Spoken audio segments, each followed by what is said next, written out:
Prince George's County Police is being sued by the ACLU for the police chief allowing the white supremacist officers that he has in his department to be extremely racist toward black folks. And any person who stood up against that, if they were a black officer or a Latino officer, they were met with retaliation. Now, they sued based on the words of several current and former officers. Now, the suit accuses police officials of condoning racist, abusive behavior by white officers and retaliating against black and Hispanic officers who complain about misconduct. Now, let's talk about that.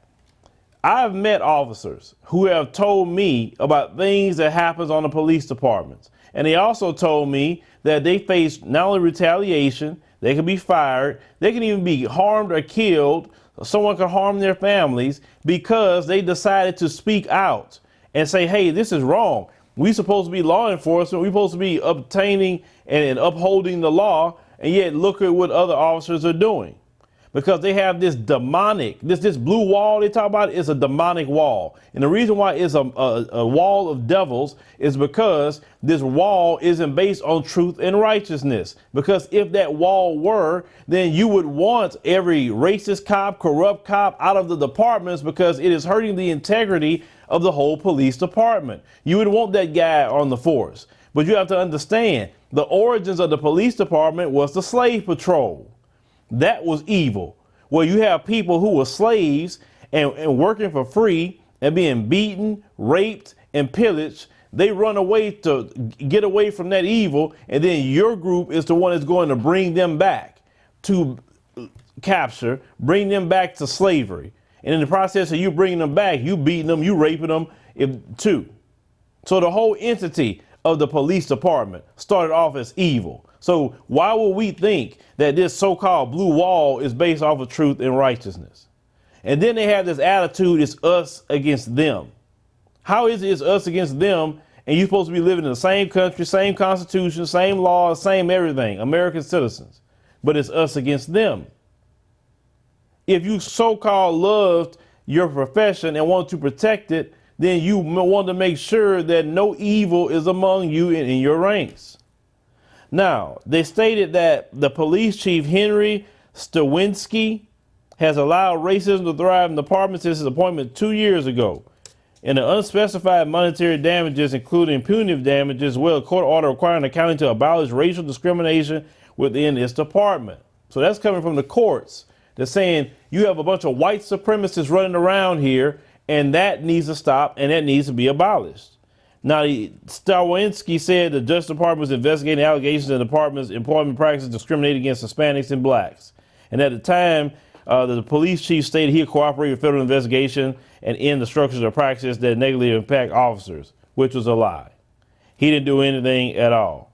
Police Captain Joseph Perez, he's a plaintiff. He's the president of the Hispanic National Law Enforcement Association National Capital Region, claims that he was passed over for promotions because he has spoken out against discriminatory and retaliatory misconduct.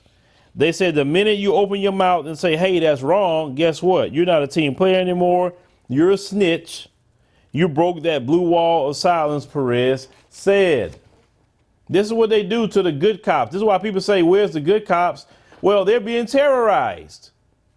That's what's happening. They're being terrorized. They can't say anything. Most people say, well, if you don't say nothing, you're going along with it. That's true. But I've done stories enough to know why they don't say anything. I mean, come on. What was the other police officer that was in Baltimore? I think his name is Joseph Crystal. He was a cop, and he was reporting that. And what did they do to him when he got to needing backup? Because he was really chasing some, drug suspects. They wouldn't send backup for him at all.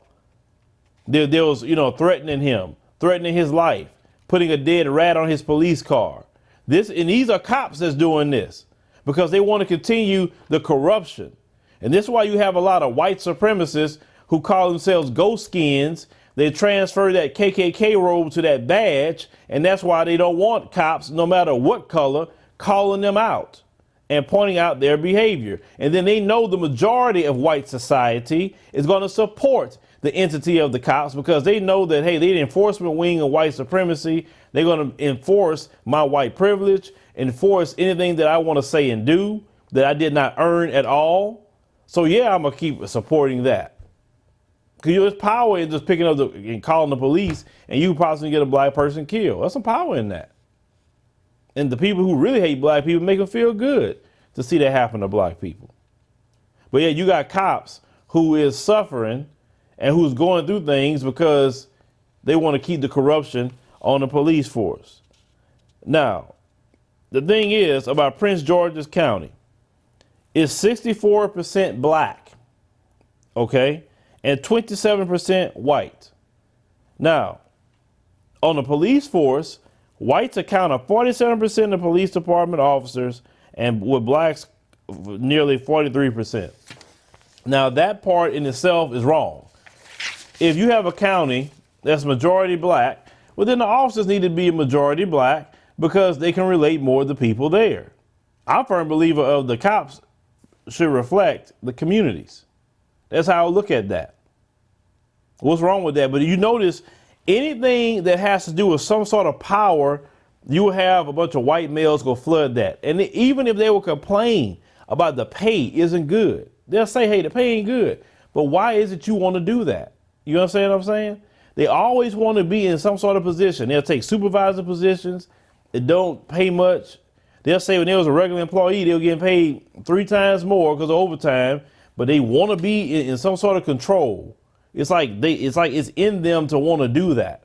And that's why you have to tell black folk, the ones who are being progressive enough within our liberation, is that you have to be power minded as well. You can't be slave minded, because slaves, no one respects a slave. No one cares about a slave, and slaves are to be used. When someone is power minded, they're trying to get in power so they can actually, you do it the right way. You can help people with certain degrees of power, or you can be an evil satanic devil in certain areas of power as well. And when they trying to seek this power, it's not to do good a lot of times.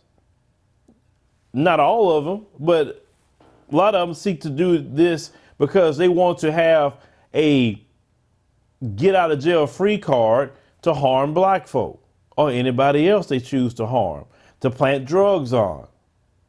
They can't do that. Matter of fact, most of these people now wouldn't even walk up to you in the street and tell you 2 words, but they get that badge, now they get bad. Because we know they cowards. That's why they're so rushed to go put a badge on. And to the decent men and women that's all over the country that are police officers, and they haven't done nothing to nobody, they haven't planted drugs, they haven't shot people in the back, they actually want to help out in the communities, because they have them. I met them. Not every cop out there is doing, evil things. They're not. I know some people like to put that out there, but truthfully, I've met police officers. I've talked to a few in different areas of the country that don't agree with that crap. Black officers, Latino officers that I've met. And I haven't talked to too many, white ones personally, but definitely black and Latino officers I've met that speak up and then they're retaliated against. You remember I did the interview with Officer Pedro Serrano of the NYPD.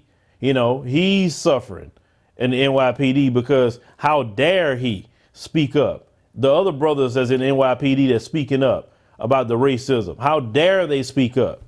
So this is what happens to officers, and this is why you don't see a whole lot of them speaking up, because if they speak up too much, their career is over. They're all in cahoots with trying to keep the oppression going on. But the oppression not gonna last forever. It can't last forever. Everything comes to an end, and every day that I'm seeing is that oppression and that white supremacy is sliding away every day. The influence they have, the evil they're doing is going away every day. And this is why it's going to be a new day that's coming. And this is why a lot of people are looking forward to the next year and on, because we're seeing how the writing's on the wall. But leave me a comment, let me know what you think about this particular story, about what's happening with the brothers and sisters out there in Prince George's County with these white supremacist cops. It's good you have some cops on the force that's trying to fight against that, and then they have to get with the ACLU and sue.